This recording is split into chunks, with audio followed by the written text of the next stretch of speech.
मध्य प्रदेश के मुखिया डॉक्टर मोहन यादव आज एक दिवसीय दौरे पर मैहर पहुंचे, जहां पर पहुंचते ही विंध्य में कांग्रेस को एक बड़ा झटका दिया है और पूर्व महापौर को भाजपा में शामिल करते हुए कांग्रेस का एक बड़ा विकेट गिराया है।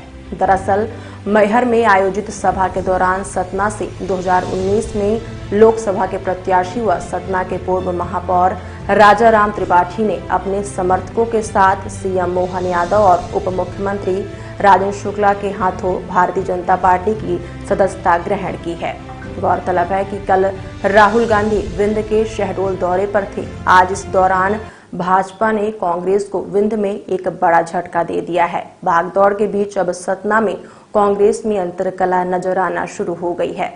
आज मैहर में आयोजित सीएम की सभा में पूर्व महापौर के साथ नागौद ब्लॉक कांग्रेस कमेटी के पूर्व अध्यक्ष सत्यनारायण पांडे एवं मैहर ब्लॉक कांग्रेस के कद्दावर नेता विष्णुदत्त पांडे ने भी समर्थकों संघ भाजपा की सदस्यता ग्रहण की है।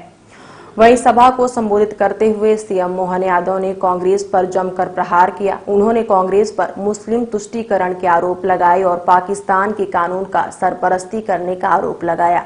सीएम ने मैहर में शारदा बरगी नहर और हरी की पौड़ी बनाने के पूर्व शिवराज सरकार की घोषणा को अमलीजामा पहनाने का संकल्प लिया है।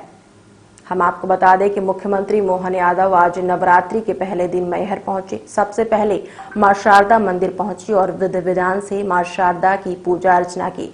इसके बाद मुख्यमंत्री मैहर के घंटा घर में आयोजित आम सभा को संबोधित किया। इस अवसर पर मुख्यमंत्री ने कहा कि आज से हिंदू संवत के नए साल का पहला दिन है और आज उन्हें मां के दर्शन का सौभाग्य मिला है। उन्होंने कहा कि मां से आशीर्वाद मांगा है कि प्रदेश के सभी 29 सीट पर बीजेपी की प्रचंड जीत मिले और देश प्रदेश में खुशहाली आए, साथ ही मोदी जी फिर से पीएम बने। करके जितने हिंदू धर्म के अपमानित करने वाले अवसर हैं, जाने अनजाने पता नहीं किस भावना से, वो सारे अड़ंगे उनके घर से ही आते हैं। आप एक बात कर दो, दो बात कर दो, हम ये नहीं कहते कि हमारे धर्म का ही सम्मान करो, अरे दूसरे धर्म का भी सम्मान करो। हम तो सबका सम्मान करना चाहते हैं, लेकिन जाने अनजाने हमारे देवी देवताओं का अपमानित करके एक धर्म विशेष के लोगों को खुश करने का ये जो नकली धंधा चला है, इसके कारण से हमारा धर्म अपमानित होता गया।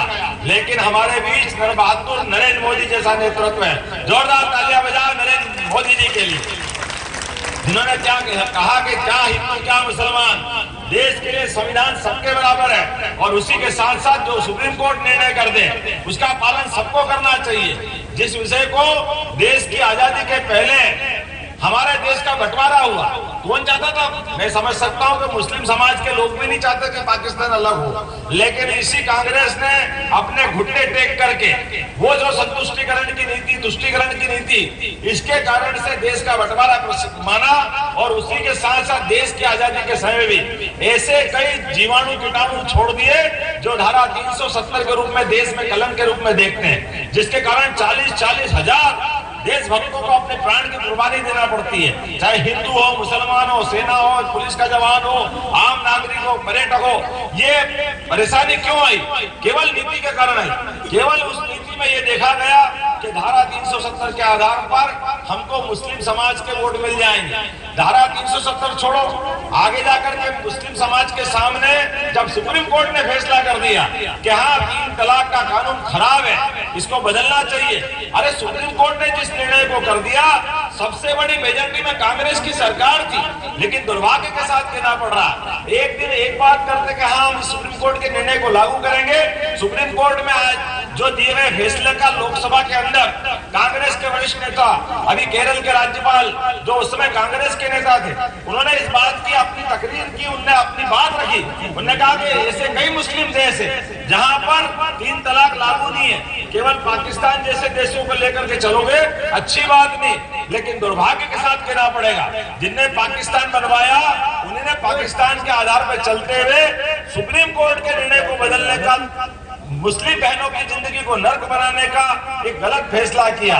मुझे इस बात की प्रसन्नता है, सरकार में जब मुखिया बैठता है और प्रधानमंत्री जब बनता है, उसका मंत्रिमंडल बनता है, रोज राज्यसभा लोकसभा में जिसका बहुमत होता है, वो दूरगामी दृष्टि से फैसले लेने वाला होना चाहिए। उसके फैसले इतिहास में मील के पत्थर के नाते से जाना चाहिए। मुझे इस बात की प्रसन्नता है, माननीय मोदी जी ने 35 साल पुराना वो फैसला भी बदलवा करके मुस्लिम बहनों की जिंदगी खुशहाल बनाने का प्रयास किया। ये उस समय का निर्णय है। जोरदार ताली बजाओ हमारे उस निर्णय के लिए। और उतना ही नहीं, हमको मालूम राम मंदिर की बात करते करते देश में कई बार कांग्रेस के शासनकाल में दंगे हुए, लेकिन जैसे ही सुप्रीम कोर्ट का फैसला हुआ और नरेंद्र मोदी जी ने कहा क्या हिंदू क्या मुसलमान दोनों भाई भाई है, हम और आप मिल करके इस देश के अंदर ऐसी मिसाल बनाइए जिसके आधार पर अगर सुप्रीम कोर्ट ने फैसला किया तो पूरा देश मानेगा।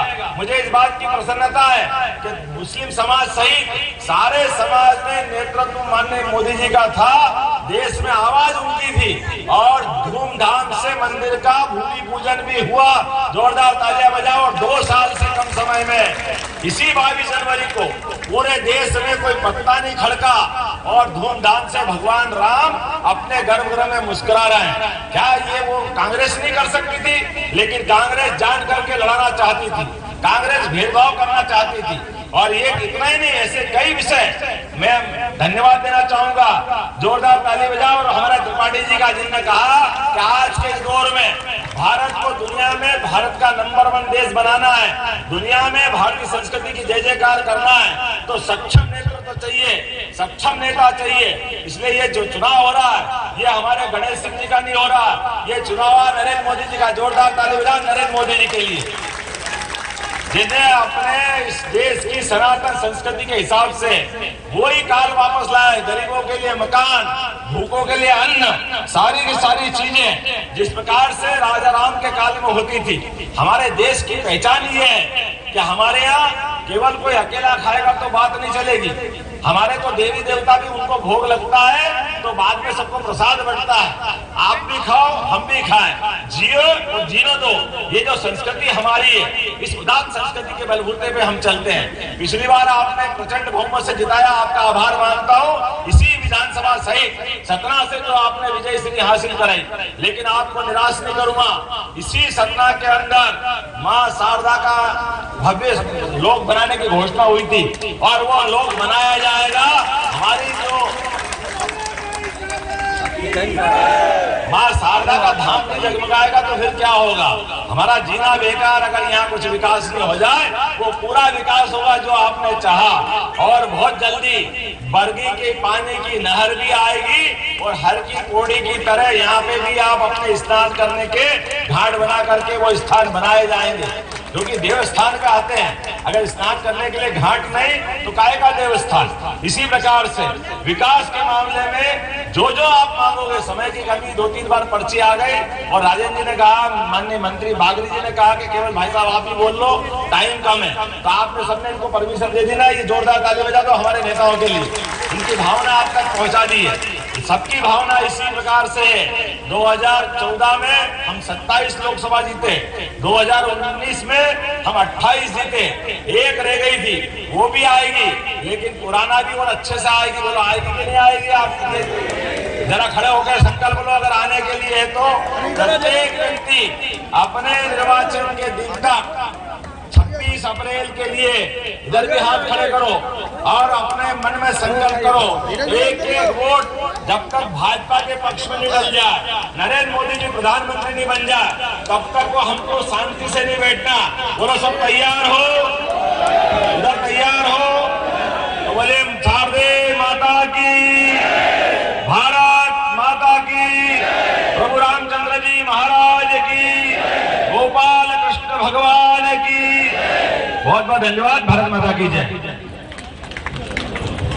नवरात्रि के पावन पर्व पर माँ शारदा का मैंने आज सतना जिले में हमारे भाई थोड़ी सी जगह देना मैया की माता जी के दर्शन करने आए हैं। मुझे इस बात का पूरा भरोसा है इस प्रकार से माँ का हम पे कृपा है। और खास करके सनातन संस्कृति करने का भारतीय जनता पार्टी का जो विश्वास है, वो विश्वास कायम रहेगा। माँ का आशीर्वाद हमको रहने वाला है। आज प्रधानमंत्री विक्रम संवत का भी आज पहला दिन है और खासकर नवरात्रि का चैत्र का पहला दिन विक्रम संवत 2081 के अंदर आपसे सबके जीवन में मंगल करे और खास करके भाजपा के लिए मोदी जी के नेतृत्व में फिर एक बार सरकार सबके प्रदेश देशवासियों के लिए माँ कामना करेगी, आशीर्वाद रहेगी, जिसके जीवन में जो जो कष्ट है वो मिटे, सबकी मनोकामना पूर्ण हो, सबके जीवन में मंगल मंगल। सर माता लोग की घोषणा